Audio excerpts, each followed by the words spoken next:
Hi, my name is Annabel Hood.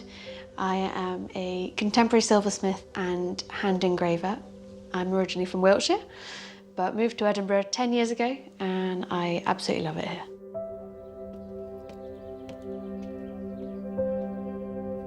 I always loved sculpture at school. I loved being able to make massive things and crazy things, including a bit of taxidermy. I was looking at what to do next for university courses, was a little bit disappointed with the sculpture courses, but I knew I wanted to do something with making, and I loved glitter. I looked at being a primary school art teacher, and my mum said, if you want to play with glitter, play with the real thing. So I looked at some jewellery and silversmithing courses and eventually ended up at the University of Edinburgh doing a jewellery and silversmithing BA. Throughout the 4 years, the best times I had was the silversmithing days, being able to hit things with a hammer and see something come to life quite quickly over the span of a day or 2 days. I have always had a bit of an interest in silversmithing and hand engraving.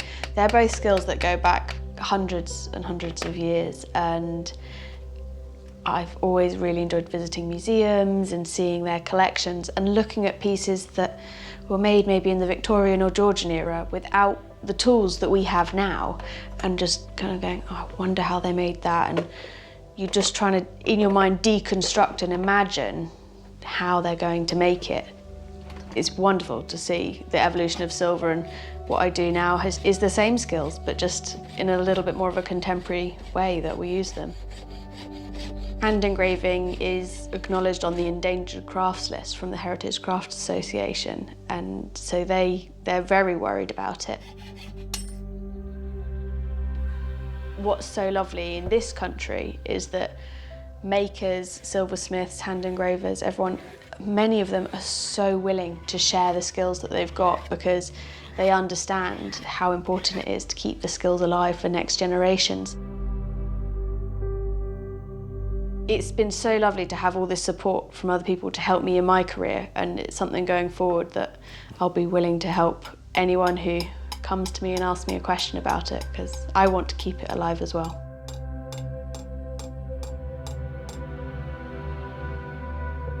I am mostly inspired by nature.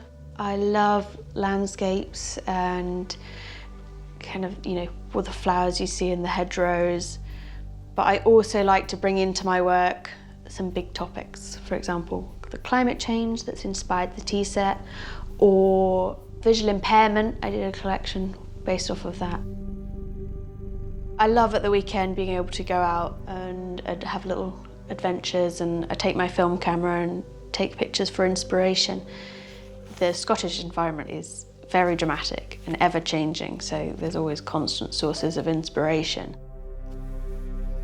My aesthetic is to have very clean lines so that the hand-engraved details really sing. The collection was all inspired by a camping trip I had in 2018. It was meant to be a wonderful inspiration trip in the Outer Hebrides, camping, and we managed to visit the Isle of Skye, which was gorgeous, and then we managed to get to the Isle of Harris. Camping was a little interesting because there was 2 hurricanes off the coast of America at the same time, and it was about 80-mile-an-hour winds in Scotland, and we spent a lot of car journeys just with rain streaking past the window. We lasted, I think, 2 nights and then aborted the trip. I was very upset by having to end this trip, and then was sitting and thinking, well, maybe we can look at how all these adverse weather affects our environment and the changes that it's doing, which led me on to looking a bit about climate change. I ended up visiting Professor Peter Nenau at the University of Edinburgh. He's a glaciologist, and in a very British way, over a cup of tea, we had a really interesting chat about climate change, and especially the effect that it was having on the glaciers and the ice caps and the melting. In Scotland, we have no glaciers left now, which is a shame. In my research, I came across an amazing documentary called Chasing Ice, which was by a filmmaker, photographer called James Balog. And he set time-lapse cameras up in front of these glaciers. And over a year or more, he showed the dramatic receding that they had.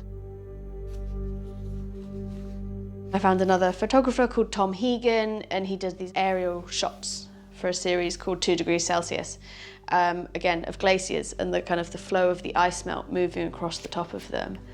Both of these really struck me, and I was thinking that climate change is quite a science-heavy topic, but when you put it in a visual way, I think it's a lot more striking and maybe a little bit easier for people to understand. I really wanted to do something with this, and I'd really enjoyed the flow of the water throughout my trip in Scotland, of the rivers and the waterfalls and the lochs.